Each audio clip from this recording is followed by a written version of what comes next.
ဒါကိုမင်းစားနိုင်ပါမလားမစားနိုင်ပါဘူးဒါကအင်မာယာစင်နာမောင်းရောက်သွားလေဆာရှီမီလောကရဲ့ရိုးရိုက်စလို့တောင်တင်စားကြတာတပိတ်တာကိုယွမ်680ရှိတယ်ဒါကိုမင်းစားနိုင်ပါမလားမစားနိုင်ပါဘူးဒါကရေနက်ပိုင်းကငါးခုဘီလူရဲ့ငါးဦးလေထိုင်းနိုင်ငံရဲ့နာမည်ကြီးအစားအစာပေါ့တပိတာကိုထိုင်းဘတ်8000ရှိတယ်ဒါကိုမင်းစားနိုင်ပါမလားမစားနိုင်ပါဘူးဒါက 1CD ရဲ့ရှေ့လက်ဖွားနုနုလေးလေပြည်ရင်းမှာတော့စားသုံးခွင့်ပိတ်ပင်ထားတယ်ဒီတစ်ဖက်တင်ယွမ်12000လောက်ရှိတာဒါကိုမင်းစားနိုင်ပါမလားမစားနိုင်ပါဘူးဒါကခိုင်ပိလုံချင်းကားကြီးရဲ့ကြောရိုးကျင်စီလေးဆိုလိုတာကငါးဆိုရဲ့ကြောရိုးရဲ့ကအစီနစ်ပေါ့မန်ကျူးကျင်မင်းဆက်တုံးကနမေကြီးနန်းတွင်းဟင်းလျာတစ်ခွက်ပဲဒီတစ်ချောင်းတင်ယွမ်4000ရှိတာဒါကိုမင်းစားနိုင်ပါမလားမစားနိုင်ပါဘူးဒါကကလားအုပ်ကြိုးသားလေးဆိုလိုတာကကလားအုပ်ကြောကုန်းပေါ်ကဖောင်းကျနေရဲ့အစီခဲပေါ့အရှိလေပိုင်းကဒူထေးကြီးတွေအသေးဆွဲကြကြတာတပိတာကိုယွမ်2000ရှိတယ်ဒါကိုမင်းစားနိုင်ပါမလားမစားနိုင်ပါဘူးဒါကမြင်းချစ်အနဝါလာမော်လေးပစိဖိတ်မုတ်တဲ့အနောက်ပိုင်းမှာပဲရှိတဲ့ရှားပါသက်ရှိပဲနိုင်ငံခြားမှာတပိတာကိုယွမ်1500တောင်ပေးရတာဒါကိုမင်းစားနိုင်ပါမလား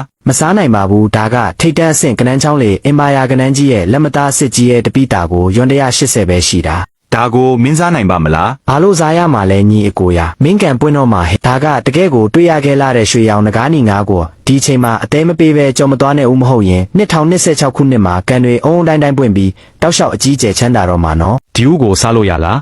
ရတာပေါ့ကြက်ဦးနဲ့19မွာတောင်ပါတာကြက်မေကြီးအပင်ပန်းခံပြီးအသေးအတန်အားဆိုင်မွေးထားရတာနှမျောစရာကြီးစားပြစ်လိုက်ဒီဦးကိုစားလို့ရလားလုံးဝမစားရဘူးနော်ဒါနိုင်ငံတော်ကကာကွယ်စောင့်ရှောက်ထားတဲ့ရှားပါသက်တော်ဆလာမန်ဒါ9ရဲ့ဥသွားစားရင်အာဟာရမဖြစ်ပဲအချုပ်ထဲရောက်သွားလိမ့်မယ်ဒီဦးကိုစားလို့ရလားစားလို့တော့ရတယ်ဒါပေမဲ့ညီစော်ကတော့တော်တော်နန်းနော်ညီတာမှအသေးခိုက်နေတာပဲဒီဦးကိုစားလို့ရလာ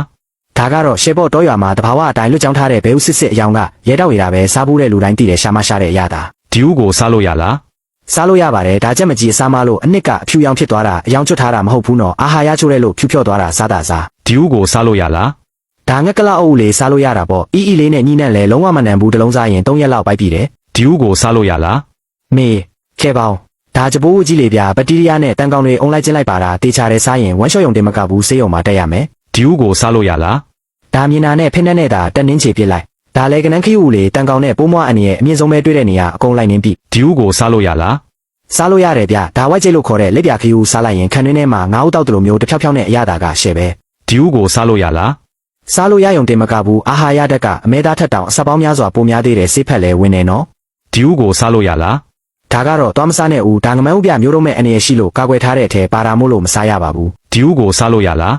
းဒါအီမြူးမြတ်ဥတလုံးကိုမြန်မာငွေနဲ့ဆိုတောင်းကနန်းထက်ပေးရတာစားလို့ရတယ်ဈေးကြီးတလောက်လဲအရသာကအရမ်းမိုက်တယ်ဒီဦးကိုစားလို့ရလားစားလို့ရပါတယ်ကျမကြီးဥနေတုံးလန့်သွားလို့ဥကအထဲပြန်ဝင်သွားပြီးထက်ဆင့်ဥမိသွားတာဥကဘာတွေကဥပေါ့ပြာထူးဆန်းပေမဲ့စားလို့ရတယ်ဒါကိုစားလို့ရလားစားလို့ရပါတယ်ဒါကကျွတ်ဆက်ပြီးနူးညံ့တဲ့အသားရည်ရှိတဲ့ပင်လယ်တခွားသီးဖြစ်ပြီးအလွန်ရတာရှိပါတယ်ဒါကိုစားလို့ရလားဒါကရေကူပါမဟုတ်ဘူးဟာဒါကမင်းကလေးတွေတက်လေးရှိတဲ့မျက်မှန်ကြီးကြီးတစ်ခုပါစားလို့မရဘူးဒါကိုစားလို့ရလားဒါကိုစားလို့ရလားငါလည်းမသိလို့မဖြေတာလေကြော်ပြစ်လိုက်နောက်တစ်ခုမင်းဒါကိုစားလို့ရလားဒါကဂျယ်လီဖစ်အမျိုးအစားတစ်မျိုးပါဒီကောင်လေးတွေရဲ့အစွန်းတွေကိုစိတ်ရှိတဲ့ဆဲတွေနဲ့ဖုံးအုပ်ထားတယ်မင်းလက်နဲ့ဘယ်တော့မှမထိမိစေနဲ့ဒါကိုစားလို့ရလားရပါတယ်ဒါကနူးညံ့ပြီးဝါလို့အရန်ကောင်းတဲ့ပင်လယ်ရေမော်စုဝေးကြီးပါဒါပေမဲ့ခူးရင်တတိထားတော့အနေရရှိတဲ့ကောင်တွေပါလာတတ်တယ်ဒါကိုစားလို့ရလားလုံးဝစားလို့မရပါဘူးဒါကပူပေါင်းငါးပါဒီငါးကအလုံးမြင့်တဲ့အပူချိန်နဲ့ချက်ပြုတ်ရင်တော့မချေဖြစ်နိုင်တဲ့အစိတ်တောက်များစွာပါဝင်တယ်ဒါကိုစားလို့ရလာ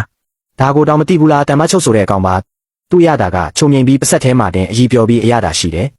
မစားဘူးတဲ့ကောင်တော့သားပဲဒီလိုမှုမျိုးတွေ့ရင်စားလို့ရလားဒါကတော့ငန်းဥမှုလို့ခေါ်တယ်နော်အစိတ်မရှိလို့စိတ်ချလက်ချစားလို့ရပါတယ်ဗျာဒီလိုမှုမျိုးတွေ့ရင်စားလို့ရလားဒါကတော့နီညိုရောင်တော်မှုတစ်မျိုးပဲအစိတ်မရှိဘူးစားလို့ရတယ်ဒီလိုမှုမျိုးတွေ့ရင်စားလို့ရလားဒါကတော့ဓာတ်လက်ပြမှုလို့ခေါ်တယ်တေချာကြက်အောင်ချက်စားမရမယ်နော်မဟုတ်ရင်ဆုံးပြူးလေးတွေလူပူလေးတွေမြင်ရပြီးလောကကြီးနဲ့ခစ်တက်ဝေးကွာသွားလိမ့်မယ်ဒီလိုမှုမျိုးတွေ့ရင်စားလို့ရလားဒါကတော့မိခိုးရောင်ခပတ်မှုပါနမီပြောင်ကတော့ဝက်နာခေါင်းမှုတဲ့အစိတ်မရှိတဲ့အပြင်ရှယ်စားကောင်းတယ်နော်ဒီလိုမှုမျိုးတွေ့ရင်စားလို့ရလားဒါကတော့နို့ရီမိုလို့ခေါ်တယ်ထိခိုက်မိရင်နို့ရီလိုအဖြူတွေအများကြီးထွက်လာတတ်တယ်အစိတ်မရှိပါဘူးစားလို့ရတယ်ဒီလိုမှုမျိုးတွေ့ရင်စားလို့ရလားဒါကတော့နမေကြီးတော်မှုတစ်မျိုးဖြစ်တဲ့တောင်ပိုးမှုပဲဖြစ်ပါတယ်မှုပွင့်ကမိခိုးရောင်ပန်းပွင့်ဖက်လေးတွေနဲ့တူတဲ့အစိတ်မရှိဘူးအရန်ချိုပြီးစားကောင်းတယ်ဒီလိုမှုမျိုးတွေ့ရင်စားလို့ရလားအမလေးတတိထားဒါကငွေရောင်စိတ်မှုဗျပြင်းထန်စိတ်ရှိလို့လုံးဝစားလို့မရဘူးထီနီနီအတန်ဖြူဖြူစားပြီးရင်အခေါင်းထဲကလူဆိုသလိုမျိုးသွားပြီပဲဒီလိုမှုမျိုးတွေ့ရင်စားလို့ရလား ဒါကတော့ခရမ်းရောင်နှင်းစီမှုလို့ခေါ်တယ်ထူးခြားပြီးမွေးကြိုင်တဲ့မွန်းနဲ့လေးရှိတယ်အစိမ့်မရှိဘူးစားလိုက်ရင်အရသာကရှာလဲသွားမှာပဲ ဒီလိုမှုမျိုးတွေ့ရင်စားလို့ရလား ဒါကတော့ဝါမို့ဒါမှမဟုတ်ကွန်ရက်ပုစုံမှုလို့ခေါ်တယ်အစိမ့်မရှိဘူးအရသာရှိပြီးဝါလိုက်ရင်ကျွတ်ကျွတ်နဲ့တကက်ရှယ်ပဲ ဒီလိုမှုမျိုးတွေ့ရင်စားလို့ရလား ဒါကတော့နွားနို့မှုပါအစိမ့်မရှိဘူးစားလို့ရပါတယ် ဒီလိုမှုမျိုးတွေ့ရင်စားလို့ရလား ဒါကမြင်းလေပင်မှုဒေတာခေါ်မြင်းချေထုံးမှုလို့ခေါ်တယ်စားလို့တော့မရဘူးဒါပေမဲ့ဆေးဖက်ဝင်တယ်နော် ဒီလိုမှုမျိုးတွေ့ရင်စားလို့ရလား ဒါကတော့ကြက်ပေါင်မှုပဲစားလို့တော့ရတယ်ဒါပေမဲ့မစားခင်နဲ့စားပြီးခါစားမှာအရက်လုံးဝမတောက်ရဘူးနော်သူကအေကိုဟောချေဖြတ်မှုကိုနှောက်ယှက်လို့အစိတ်တက်ပါတယ်မှုစားပြီးအရက်တောက်ရင်ကန့်ချင်ကန့်သွားလိမ့်မယ် ဒီလိုမှုမျိုးတွေ့ရင်စားလို့ရလား ဒါကတော့ဆုံးမမီးမှုလို့ခေါ်တယ်ပြင်းထန်အစိတ်ရှိလို့စားလိုက်ရင်ဘဝကူးမြန်သွားလိမ့်မယ် ဒီလိုမှုမျိုးတွေ့ရင်စားလို့ရလား ဒါကတော့ခွေးသေးမှုလို့ခေါ်တယ်မှုပွင့်လေးမင်းမသွားခင်ထီတော့အစိတ်မရှိလို့စားလို့ရပေမဲ့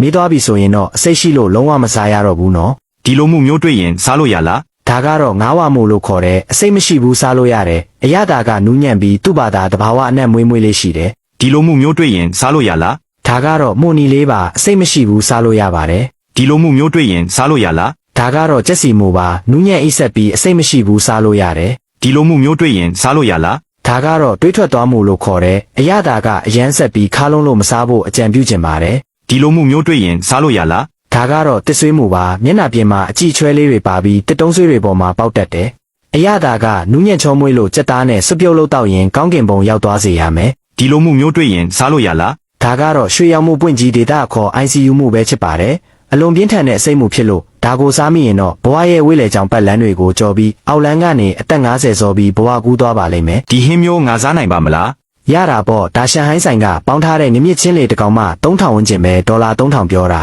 ဒီဟင်းမျိုးငါစားနိုင်ပါမလား စားချင်ရင်စားလိုက်လေဒါမီချယ်လင်စတားဆိုင်ကပြားရီဆန်ကက်စလူးလေတစ်ပွဲမှဒေါ်လာ6000ခွဲကျော်ပဲ ဒီဟင်းမျိုးငါစားနိုင်ပါမလား ဒါဂျပန်ပြည်ကရွှေညက်ဆူရှိတဲ့တစ်ပွဲမှဒေါ်လာ18000ပဲအိမ်ပေါင်ပြီးစားရင်တော့ရတယ် ဒီဟင်းမျိုးငါစားနိုင်ပါမလား ဒါကတော့အမိုက်စားတူနာငါရဲ့အကောင်းဆုံးအီဆုံးအသားလွာလေးဒီတလုတ်စာလေးတင်ရွမ်3000တန်နဲ့ ဒီဟင်းမျိုးငါစားနိုင်ပါမလား လာစာ8သိန်းမဟုတ်ပဲ380ရှိရင်တော့စားလို့ရတယ်ဒါအေးဖိုက်အဆင့်ရှိတဲ့ဝက်ကီယိုမဲသားလေးတစ်ပွဲတင်ရွမ်8000ကျော်ကြတယ်အသားကတော့နူးညံ့ပြီးပိုက်ဆံအိတ်ကတော့ပြားသွားမယ် ဒီဟင်းမျိုးငါစားနိုင်ပါမလား ဒါကတော့နင်းနေကက်စင်းနေရမယ့်အဆင့်ပဲကွမ်တုံးစက်တိုင်ကျက်စွပ်ပြုတ်အကြည့်တဲ့စီတစ်ဆက်တောင်မပါဘူးတပွဲကိုရွမ်18000စီမပါလို့ဈေးကြီးတာထင်တယ် ဒီဟင်းမျိုးငါစားနိုင်ပါမလား ဒါဟန်ကျိုးကသူတေးကန်စုံပစုံထုတ်လေဒါကပစုံစားတာမဟုတ်ဘူးဂုံတိတ်ခါကိုစားတာတကောင်မှ698ဒေါ်လာရှိတယ်စားပြီးရင်ပကံပါရက်ခဲ့ဦး ဒီဟင်းမျိုးငါစားနိုင်ပါမလား စားနိုင်တာပေါ့ဒါမီချီလင်းဆိုင်ကတဘာဝပေါက်အတုပ်လေတစ်ပွဲကို168ဒေါ်လာရှိတယ်အထဲကချောကလက်မြေစီလွာကိုစားတဲ့အခါနှမျောစရာကြီးမို့လုံးဝမဖိတ်စေနဲ့ဦး ဒီဟင်းမျိုးငါစားနိုင်ပါမလား စားနိုင်တာပေါ့ဒါရှန်ဟိုင်းကတောင်ပေါ်မုံလာအုပ်ဖြူလေးတစ်ပွဲမှ68ဒေါ်လာပဲတိတ်စေးမကြီးပါဘူးစားပြီးရင်တော့တောင်ပေါ်ကမစင်းကျင်တော့ဘူး ဒီဟင်းမျိုးငါစားနိုင်ပါမလား